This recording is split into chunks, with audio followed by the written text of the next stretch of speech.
So a couple of plans that I have is I'm probably going to look at LA Fitness and talk to them and see how their trial is, just to see what they have. I want to try out their pool.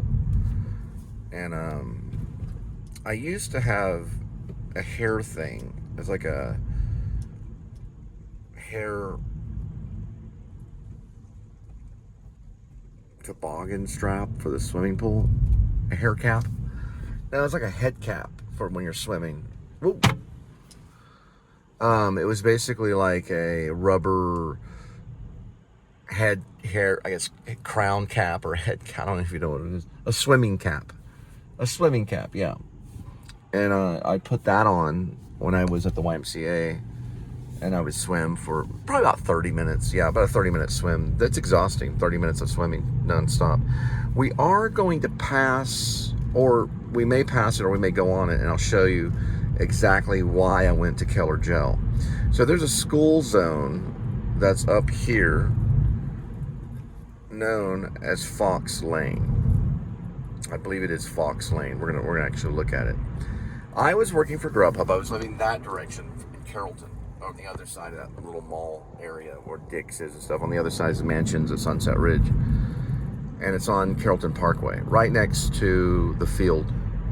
That's where I was living there when I met Linda.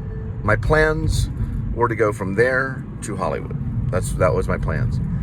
And that's what I was working out to do and preparing to do. And I was trying to do a feature film with a few acting friends from Addison that went to the Addison Theater. They were part of Addison Theater. And I was living there, and I did run into Natalie Jones. She's in Dead Awake. She's in Netflix.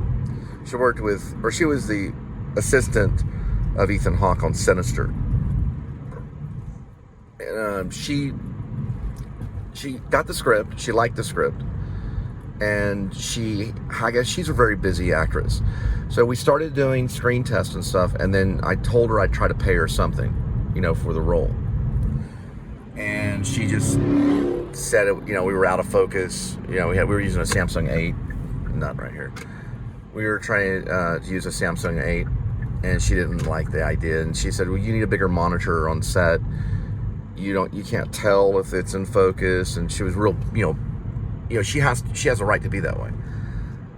I don't care about the focus that much, as long as it's somewhat in focus and it can look like this.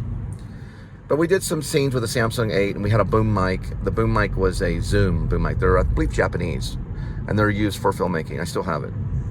We also used what's known as a gimbal. So the gimbal was basically, did I miss that? Oh, I missed that, didn't I? Huh. We'll go to the Fox Lane thing later. Got a ticket, went to jail over it. I didn't pay the ticket because I went to a law office in Arlington. Well, I found them online. Linda gave me $60 to pay them. I paid the law office, and it was this black law team. I know because of the cover of the header on the online thing. And the lady that answered seemed like she had soul. So they gave them the $60. They did contact Louisville, so they did send them a letter. Yep. Because whenever you looked on the thing in Louisville, they said that they deferred it. They did defer it. And I didn't know the entire time that I had the option to pay partial payments, like basically a payment plan. I didn't know, or I would have done it. So the whole ticket was around 300 and something. It was basically a school zone ticket. I was going about 30 or 35 in a school zone. And I can't show you, or wait, maybe I can. Maybe I can show you exactly what I did. Yes, it's an avenue. That's right. I thought it was a lane. It's Fox Avenue. Yes, it's Fox Avenue. And I'm going to show you exactly what I did and why I went to jail. So what I did after I got the ticket, as I told Linda about it, she said, here's 60. Go ahead and pay them. It's an online lawyer site. They were located right by the Improv in Arlington. That's what the address said. When I went out there to see if they existed after I went to jail, I couldn't find a lawyer office right by the Improv in Arlington. But I paid for it online, and I think I talked to them. I think I called them and paid for it over the phone. They did send a letter to Louisville to do what's called deferred payment. I think it's called deferred adjudication or deferred payment or something. and I wasn't able to make any payments on it or whatever. I didn't get any of that information. The only email that I got from the lawyer office was, I believe it said to not show up to, it said not to show up to court. And so I didn't show up to court. That's what the letters told me. It said, don't worry about showing up to court. We'll do it for you. The lawyers did. All right, so I go straight here. This is exactly what I did. There's the school. I didn't even know that's a school. That is a school. Now, I just had got a Chick-fil-A message from Grubhub I'm sorry, I got to try blinker. Oh, did I do it again? Okay. So, I just got a message from Chick-fil-A. This is showing you exactly what I did. Stopped here. So I got the message a little bit back there. Then I turned my blinker on like that. I waited right here. I got to turn around because it wanted me to turn around to go to Chick-fil-A and pick up an order for Grubhub. So I turned right here and I drove about this far. I'll show you how far I drove. About here. I stopped right here. Turned around this way. Now, I might have went a little bit further than that. And then I turned around this way. It was around school time. It was probably around sometime between the hours of the school time, or close to 3:40 or something. It was about 5 minutes until the end of 3:45. So at 3:45 is when they cut off. There it is. That's Fox. I'm going to show you Fox so you can see it. They're not going to like me doing that, but I'm going to show it to you anyway. And that Mercedes is definitely not going to like it. But that actually says Fox Avenue. You may not be able to read it. Now, I drove this way, and I'm going to show you exactly what I did. This is a school zone, so I was going slow here. Okay. That says speed limit 20. It does say 20. There's no lights or anything. I got up here and I did this. About like that. And the police officer, who's a black police officer, was parked about right there. It was parked right by El Rancho, right over there. Came to about right here. It's probably going about that fast. He came out right there. Lights on me. I turned the car to the right, so I slowed down. I turned to the right. And I parked right here. This is the time of COVID. The officer came out, came to the window. I believe I put on my mask. I rolled the window down. He explained to me I was in a school zone. Gave me the ticket. Took the ticket. Took a pen like this. And I signed the ticket here. And I gave him the ticket back. And I rolled the window up. Then he gave it to me very quick. He went back to his car. And it was about that long. Yeah, not much longer than that. I had the ticket right there. He explained it was a school zone ticket and that I was going a certain amount. I don't know the speed he said at that time. Now, I did not turn right there when I left. I went this way because I was probably reading the ticket, or I was finding a place where I could put it where I wouldn't forget about the ticket. But I did have to pick up the Chick-fil-A, so I did turn right here. So he was probably parked there for what's called a speed zone, for school zone ticket, right? Now the school's on the other side. Okay, the school's way down over this way. Okay. Now it's not over yet. So as I pulled out, I did like a wide right here, because he had already pulled over a black lady right there and was talking to her about right there. And then I continued on this way.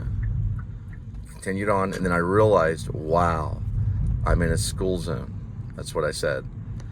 That is a school zone. Now, I did say something to him. I remember now that I recall. What I said is I did not see any lights blinking. Those are blinking, those would be blinking lights. So I did not see any blinking lights. Now, a year later, kept getting emails from the lawyer department saying, don't worry, don't go to court, all that stuff. A year later, I was in Keller, over by Jellicoe or something, and I was pulled over by a small man. He was a small police officer, meaning he was not tall. He did fill me up. He did touch my penis, and I did not appreciate it at all. He touched me on the outside of the pants, and that was pretty much all he touched. So he didn't feel my ankles, really. He didn't feel my legs. He didn't feel my pockets. He just touched my penis, which I thought was rude. I was not allowed to put my mask on, and I was brought in to the jail, and I was asked questions. Now, when I was in the jail cell, I was approached by another police officer. He asked me a few questions. First, he asked me, do you still have hope? And I answered, well, of course. And I was put into like this outfit that looked pretty much like a prisoner suit. I was taken into this one room that was like a big room. There was a couple of like picnic tables that were made out of metal. So they weren't made out of wood, but they were made out of metal. And they were both in the room, and there was some chairs that I think were basically made out of metal, and you couldn't move the chairs. Basically, it was all made out of metal. You couldn't like move a chair around, but you could sit on a bench like at a picnic table kind of thing. I think it was round, like a round picnic table, all made out of metal and like shiny metal. On top of the round metal picnic style table were a whole slew of books, probably like 20 or 30 books or something. It was a lot of books. The Bible was one of them. There was a Bible, and there was a book called The Wedding, and it was made it was written by the same writer that wrote The Notebook, and his name is Nicholas Sparks. I think his name is Nicholas Sparks. Ooh, what was that?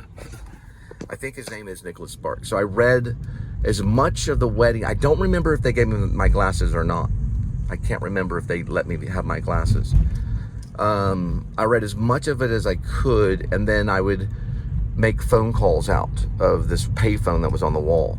You had to press a button and make a phone call out. You were able to use it, until you got a hold of somebody. And I was able to contact my mom. I think I did get in touch with Linda. I think I was able to get in contact, at least let her know I was in jail. When Linda called me when she was in jail, she just left a quick message, said, I'm in this jail, Denton, I think it was Denton. Yeah, it was Denton jail. I'm in Denton jail, come and get me, or whatever. It was like a real quick message, because she got picked up on a public intoxication. They call it a PI. So it's a public intoxication. I finally got a hold of my dad. So I got a hold of my dad. I said, Dad, listen, that's Louisville right there. Louisville, please. So Dad, listen, I'm in jail. It's a school zone ticket. They're not going to let me out. I need $300. If you can pay me, or if you can bail me out, I promise you I will pay you back with interest. And my father said, why don't you effing pay it? You have a college degree. Click. Actually, I think the real word was, you have a college degree. Why don't you effing pay it? Click. So I don't know. So I called my sister like 4 or 5 times. I called my mom probably 10 times. It was late. It was late at night when they got me. Well, actually, it was around 6. Yeah, I think it was around 6 o'clock when they got me, when they arrested me. And I think I was making phone calls until like midnight.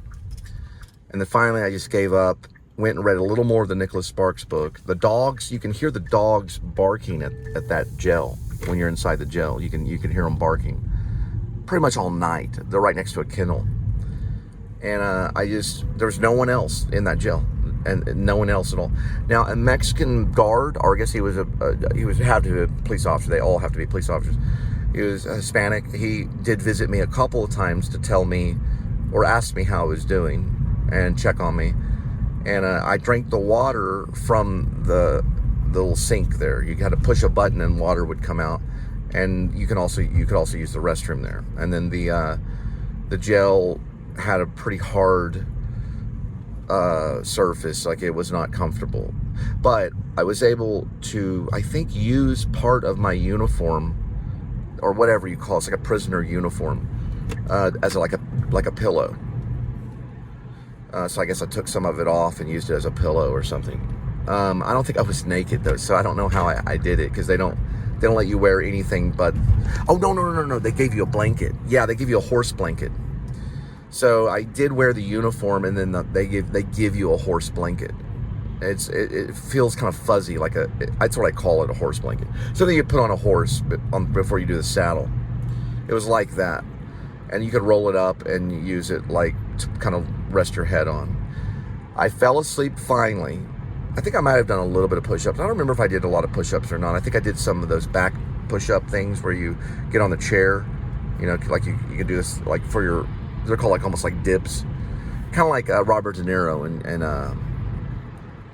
what was that movie? Cape Fear, yeah. Only I did it backwards, where you're leaning back, and I did some of that until I got tired. And then I finally fell asleep. And then the Mexican guard, or the Mexican police officer, came again. He walked up. He said, well, you've been bailed out, or whatever they say. You've been released. I said, really? Do you know the person that did it? Because I wanted to find out, because, I wanted to pay him back. And I told him everything. I told him about the ticket, and everything that I was trying to, And he said, unfortunately, it's anonymous. I mean, we can't give you that information. They could give you the information, but they said it's anonymous. The person is listed as anonymous. So I immediately thought it was Bradley Cooper. That's what I thought. It's like, who in the world would have $300 to bail me out? I know my mom didn't have it. My dad obviously didn't have it. So you probably could figure out who had it. But I was bailed out, and it was listed as anonymous.